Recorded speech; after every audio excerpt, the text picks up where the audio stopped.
whatever we think is going on is only a partial view. It is one perspective. And there's always more to reality. A lot of things cannot be measured. A lot of things cannot be documented. A lot of things are beyond human language even. So for us as leaders to make good decisions and to decide what to do in our organizations, we need to take it a couple of layers deeper and approach things with a methodology of finding truth.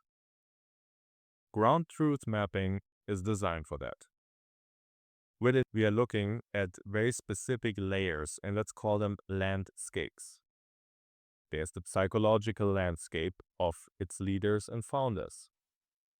What is the intention behind this organization? What is the worldview that gave rise to it? What are the beliefs? Was this company or organization founded during a certain era where certain collective beliefs were active? Are those outdated by now? The next landscape layer is strategic. What is the strategic intent? How has this organization been designed? What is the strategic roadmap? What is the long-term plan? What is the end game? What is this company or organization working towards to? Then there's the operational layer. The operational layer is often the most obscure and most hidden for a lot of top leaders and founders. Why is that? Because information typically doesn't travel really easily across human hierarchies.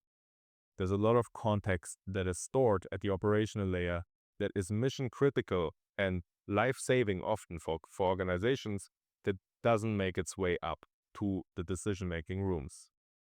The operational layer looks at the departments. And of course, different organizations have different sizes. Some might not even have departments. They run on individual contributors only.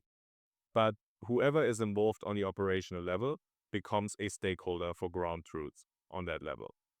You look at departments, you look at the people in charge, you look at the people who drive change, the people who drive results. And there's a part that goes back to the psychology of those people, but also how do their departments or fields or areas of responsibility look like? How are they structured? What processes are driving them? Are there even processes? What systems are in place? What tools are being used? How is value created? How is purpose implemented? And also, how are certain positions justified? What is it that they really do and what they achieve? The next layer is the quantitative layer. The quantitative layer is the data layer. Data is sometimes the only source we look at when we make decisions in the top management tier, because that appears to be the most reliable. But we also need to understand that data does never capture the entirety of reality. If you see certain performance metrics fluctuate or change, few answers can be found within your organization, but there can also be a lot of factors that are external that you will never be able to capture in a spreadsheet or in a business intelligence tool. You need to widen your scope, which is why ground truth looks at all layers. But regardless of that, data is a very important input to understanding the context. But we need to take it with a certain humility that it does not tell us the full picture. And lastly, there is the external environment, the market. In non-profit context, there would be regulations, government, also in many commercial contexts. The customers, stakeholders, investors, the industry, developments, trends. All of those 5 layers, the psychological, the strategical, the operational, the quantitative, and the external, give us a full picture. Now, understanding also that they give us the full picture version 1. We make our best guess about reality based on what we know at the moment. This is a working version. As we familiarize the organization with this way of thinking, as we familiarize the organization with the habit of discovering structural truth about itself, you add more streams into it. You increase and amplify your data collection, your sentiment collection, your performance reviews, your deep dives into understanding how decisions are being made. And then you walk into version 1.1, version 1.2. Every time you make a leaf, it will go into version 2, version 3, version 4. And the organization starts to understand itself and its environment. And this leads to something extremely valuable, and I would say to a massive asset, sometimes even the most important assets a company or organization can have, which is clarity and context.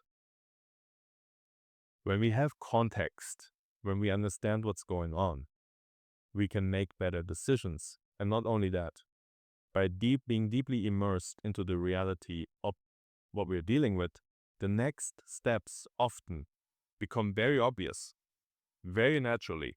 It becomes very obvious, common sense, logical. This is what needs to happen. It is often when we don't have the full context, when things are obscure, when things are messy, when things are unclear, that we go into a lot of guesswork, that we go into a lot of overthinking, and we're in a very disempowered position.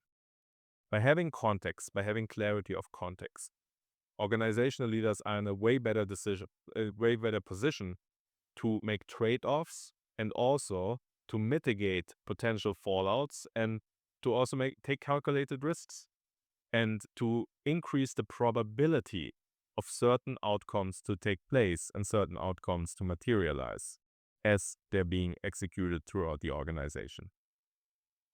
Ground truth is the intervention before the intervention. As you know from Strategic Access name, we are using the medical theme as well, which also has a bit to do with my background in wilderness first aid. We follow a sequence approach on how we assess and diagnose organizations, and we identify not only the hidden risks and the hidden opportunities, but we also become very clear about what are the actual strategic levers, the leverage points, where taking decisions and making changes will lead to multiplier effects across many domains at the same time. We want to move away from the symptoms level and work on the first principles on the root cause level where the clusters actually are. And we want to solve them on that cluster level, because once you collapse a cluster, it creates ripple effects everywhere else. And the more intentional we can do this within organizations, the more effective we can drive change. And there's no way around change in this day and age. There's no way around the company needing to adopt change as its operating mode. And the more responsible, or the more you feel responsible for your organization, you want to make change the right way and not break everything in its path. And you do this by fully understanding the context of what you're dealing with, and then make adjustments based on that understanding. I'm looking forward to having a deep dive and deep look into your organization. And based on ground truth, you'll be able to make the respective decisions, whether that is of you making adjustments by yourself and with your team, whether that is bringing me in to turn things around and to drive change to the next level, or whether that is you and I working with each other to making adjustments in your mental operating system, to working together to create that clarity for you so that you can be more empowered to make those adjustments in the organization and across by yourself.